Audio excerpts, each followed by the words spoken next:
నమస్కారం, సుమన్ టీవీకి స్వాగతం. నేను మానస. ఈ రోజు మనతో పాటు ఉన్నారు జ్యోతిష్య రత్న, జ్యోతిష్య చక్ర వైభవ నిపుణ డాక్టర్ రాళ్లపల్లి రవికుమార్ గారు. వారితో మాట్లాడదాం. జూన్ నెల మాసానికి సంబంధించిన మాస ఫలితాల గురించి తెలుసుకుందాం. గురుగారు నమస్కారం అండి. నమస్కారం. గురుగారు, ముందుగా ఈ జూన్ మాసంలో ద్వాదశ రాశులకి సంబంధించి అంటే నవగ్రహాలు ద్వాదశ రాశుల్లో ఏ ఏ స్థానాల్లో ఉన్నాయో ముందుగా వివరించండి. తప్పకుండా. శరదిందు సమాకారే పరబ్రహ్మ స్వరూపిణి వాసరాపీఠ నిలయే సరస్వతి నమస్తుతే. సుమన్ టీవీ ప్రేక్షకులకి నమస్కారం. ఈ మాసం అంటే జూన్ నెల. జూన్ నెలలో నవగ్రహాలు ఎక్కడ ఉన్నాయో తెలుసుకున్నాం. ఎందుకంటే ప్రతిసారి మనం మాస ఫలితాలు చెప్పుకున్నప్పుడు ముందుగా ఏ గ్రహం ఏ రాశిలో ఉన్నాయో తెలుసుకుంటే సంచారం గురించి తప్పకుండా తెలుసుకోవాలండి. ముందుగా వచ్చేసి సూర్యుడు అంటే రవి.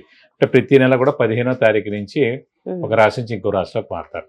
సో మనకి జూన్ 15 నుంచి వేసుకుంటే కనుక జూన్ 14 తారీఖు దాకా వృషభ రాశిలో ఉంటారు. జూన్ 15 నుంచి మిథున రాశిలోకి వస్తారు. సో జూన్ 15 నుంచి చూపించగా జూలై 14 దాకా రవి మనకి మిథున రాశిలోనే ఉంటారు. అలాగే బుధుడు వచ్చేసి మనకి మిథున రాశిలో స్వస్థానంలో ఉంటారు. అలాగే మనకి శని వచ్చేసి ప్రస్తుతం మీన రాశిలోకి ప్రవేశించారు. అలాగే గురువు కూడా మనకి మిథున రాశిలోకి ప్రవేశించారు. మిథున రాశిలో ఉంటారు ఈ సంవత్సర కాలాంతా. శని కూడా సంవత్సర కాలాంతా మీన రాశిలో ఉంటారు. అలాగే రాహు వచ్చేసి మనకి కుంభరాశిలో ఉంటారు. అలాగే మనకి కేతు వచ్చేసి మనకి సింహరాశిలో ఉంటారు. అలాగే కేతుతో పాటు కుజుడు కూడా అక్కడే సింహరాశిలో ఉంటారు. ఇది కాకుండా ముఖ్యంగా శుక్రుడు వచ్చేసి మనకి మేషరాశిలో ఉంటారు. ఈ కాంబినేషన్ అంతా మనకి ఈ నెలల్లో ఇలా ఉంటుంది. ఇప్పుడు ముఖ్యంగా అంటే 5/6/2025 నుంచి కుజుడు నీచత్వం వెళ్ళిపోయి మనకి సింహరాశిలోకి ప్రవేశిస్తున్నాడు. ఇన్నాళ్ళు మనకి ఈ యుద్ధ వాతావరణం తీసుకోండి, ఎర్త్క్వేక్స్ లాంటివి తీసుకోండి, అలాగే ఫైర్ యాక్సిడెంట్స్ తీసుకోండి, అలాగే ఇల్లు కూలిపోవడాలు కానివ్వండి, ఈ మిలిటెంట్ అటాక్స్ కానివ్వండి, ఇవన్నీ కూడా ఈ నక్సలైట్స్ కానివ్వండి, ఇవన్నీ సమస్యలు కూడా ఒక కొలిక్కి వచ్చినట్టమాట. 5/6/2025 నుంచి కుజుడు నీచత్వం వెళ్ళిపోతున్నాడు. ఎందుకంటే ఇది లాస్ట్ ఇయర్ అక్టోబర్ నుంచి ఉంది మనకి కుజుడు నీచత్వం అనేది. సరే వక్రగతి అని మామూలుగానే వచ్చింది, మళ్ళీ ఏప్రిల్ నుంచి మళ్ళీ విజృంభించింది. సో ఈ కుజుడు నీచత్వం అనేది వెళ్ళిపోతే కనుక మనకి దేశానికి కూడా అంటే పీస్ఫుల్గా ఉంటుందని చెప్పుకోవచ్చు. కానీ ఇక్కడ ఏంటంటే మళ్ళీ కుజుడు కూడా ఇక్కడ సింహంలో వచ్చినా కూడా కేతుతో కలిసి సప్తమ స్థానంలో ఉన్న రాహుని చూస్తున్నాడు. కాబట్టి ఇప్పుడు కూడా కొంచెం ఉధృతి ఉంటుంది. అంటే మనకి ఎప్పటిదాకా ఉందంటే మనకి 28 జూలై 2025 వరకు ఈ కుజుడు కేతు కలిసి ఉంటారు. ఈ కుజుడిని రాహు చూస్తుంటాడు. సో 28 జూలై దాకా కూడా మళ్ళీ ఈ ప్రకృతి వైపరీత్యాలు కానివ్వండి ఇలాంటి వరకు చిన్న చిన్న జరిగేందుకు అవకాశాలు ఉన్నాయి. అలాగే యాక్సిడెంట్స్ ఎక్కువగా జరిగేటట్టు ఉన్నాయి ఈ 1 మంత్ ఈ 2 మంత్స్లో కూడా.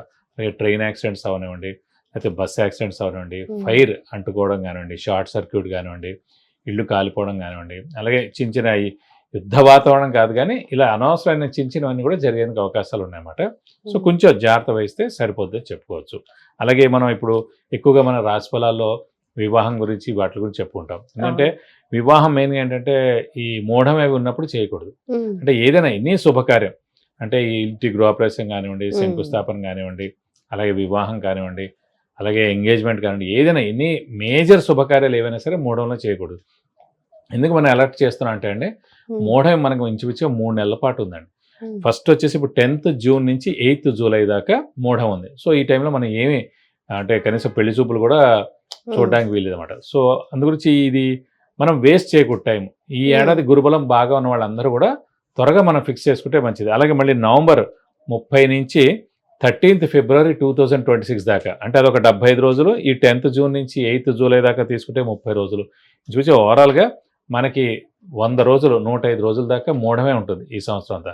కాబట్టి గురుబలం బాగా ఉన్న వాళ్ళ మటుకు గట్టి ప్రయత్నం, మానవ ప్రయత్నం, స్పీడ్గా స్మార్ట్ వర్క్ చేసి ఏదైనా చేసి ఫాస్ట్గా పెళ్లి కుదుర్చుకోవడం అనేది చేసుకుంటే చాలా మంచిది. గురుగారు, కర్కాటక రాశి వాళ్ళకి ఈ నెల ఏ విధంగా ఉండబోతోంది? ఏ విషయాల్లో జాగ్రత్తగా ఉండాలంటారు? కర్కాటక రాశి అనగానే మనకి పునర్వసు 4వ పాదం, పుష్యమి 1, 2, 3, 4 పాదాలు, ఆశ్లేష 1, 2, 3, 4 పాదాలు.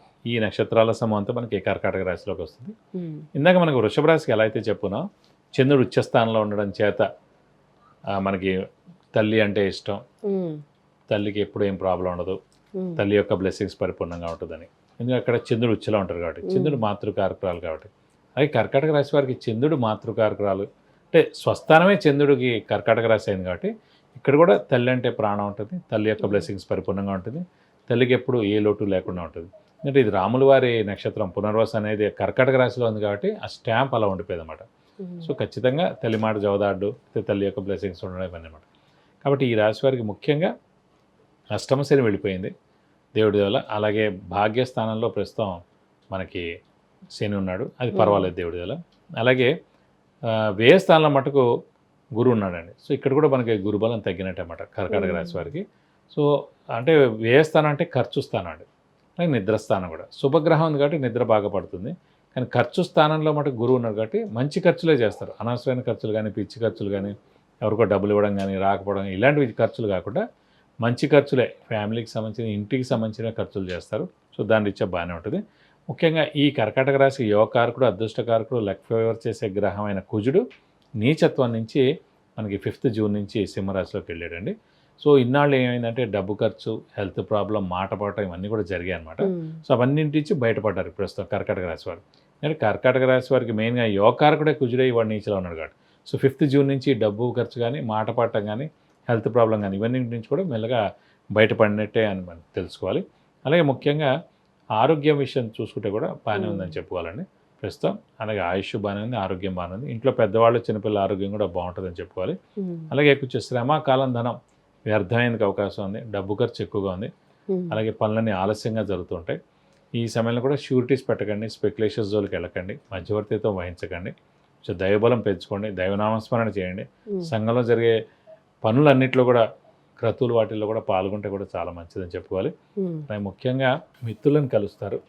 సో ఖచ్చితంగా వాళ్ళతో చాలా టైం స్పెండ్ చేస్తారని చెప్పుకోవాలి. అలాగే బంధువులతో మీ ఇల్లు కళకళలాడుతుంది. అలాగే బంధువుల ఇంటికి మీరు కూడా వెళ్ళి వస్తూ ఉంటారు. అలాగే ఈ విద్యార్థులు కూడా మిశ్రమంగా ఉందని చెప్పుకోవాలి.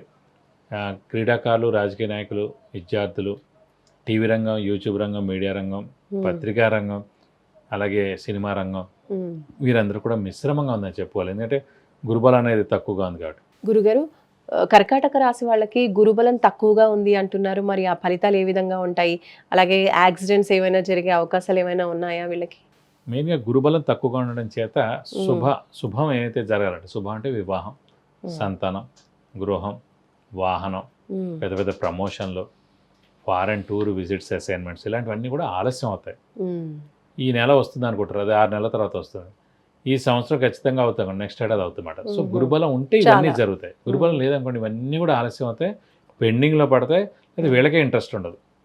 కర్కాటక రాశి ప్రస్తుతం వివాహం అంటే ఇంట్రెస్ట్ ఉండకపోవడం, సంతానం తర్వాత చూద్దాం అని అనుకోవడం, గృహం కూడా పోన్లే ఎందుకు డబ్బులతో కష్టం కదా నెక్స్ట్ ఏడాది చూద్దాం, ఇలా ఇవన్నీ వాళ్ళ మనసులోనే కలగజేస్తాయి అన్నమాట ఎప్పుడైతే గురుబలం లేదు. కాబట్టి ఇవన్నీ కూడా పెండింగ్ పడి నెక్స్ట్ ఏడాది పోస్ట్ పోన్ అయ్యేందుకు అవకాశాలు ఉన్నాయి. అలాగే యాక్సిడెంట్స్ గురించి అడిగారు. యాక్సిడెంట్స్ కారకుడు వచ్చేసి రాహు, కుజుడు అండి. ఫస్ట్ ఆఫ్ ఆల్ సింహరాశిలో కుజుడు ఉండి కేతుతో కలిసి ఉండి సప్తమ దృష్టితోటి ఇదే కుజుడు రాహుని చూస్తున్నాడు. అష్టమ స్థానం అనేది ఆయుష్, అష్టమ స్థానం అనేది యాక్సిడెంట్స్. కాబట్టి అష్టమ స్థానంలోనే రాహు ఉన్నాడు కాబట్టి కర్కాటక రాశికి ఆ రాహుని కుజుడు చూడడం చేత యాక్సిడెంట్ జరిగేందుకు అవకాశాలు ఎక్కువగా ఉన్నాయి. సో మనం జాగ్రత్తగా వెహికల్ నడపాలి ఈ 45 డేస్. ఎందుకంటే మనకి 28th జూలై దాకా ఈ కుజుడు కేతుతో కలిసి రాహుని చూడబడతాడు కాబట్టి 28th జూలై దాకా మటుకు వెహికల్ డ్రైవింగ్ చాలా జాగ్రత్తగా చేయాలి.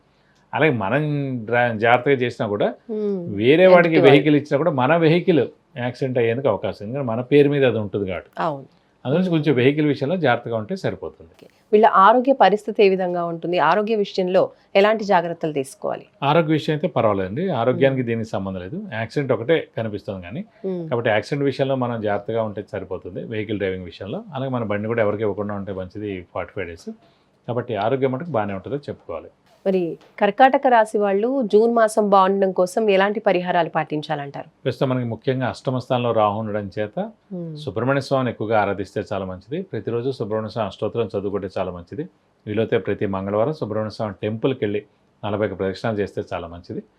వీలైతే కనుక ఇక్కడ స్కందగిరి టెంపుల్ ఉందండి హైదరాబాద్లో, అది మీరు ఆన్లైన్లో కూడా కట్టచ్చు. ఆ స్కందగిరి టెంపుల్లో సుబ్రహ్మణ్య స్వామికి మన పేరు, నక్షత్ర, గోత్రనామంతో హోమం మరియు అభిషేకం కనుక చేస్తే కనుక ఎలాంటి దోషాలైనా అన్ని తొలగిపోయి మీకు అన్ని విధాలా మంచి చేకూరుతుంది.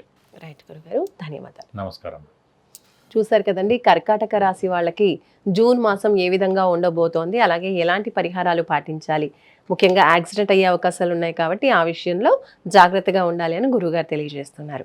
విద్య, ఉద్యోగం, వ్యాపారం, వివాహం, సంతాన యోగం, వ్యాపారం, గృహయోగం, వాహన యోగం ఇలాంటి ఏ విషయానికి సంబంధించి అయినా సరే మీ జాతకానికి సంబంధించిన విషయాలు మీరు పరిహారాలు కావచ్చు ఏవైనా తెలుసుకోవాలి అనుకుంటే పర్సనల్గా గురువుగారితో అపాయింట్మెంట్ తీసుకోవాలి అనుకుంటే స్క్రీన్ పైన కనిపించే నెంబర్స్కి కాల్ చేయొచ్చు, లేదంటే వాట్సాప్ కూడా చేయొచ్చు.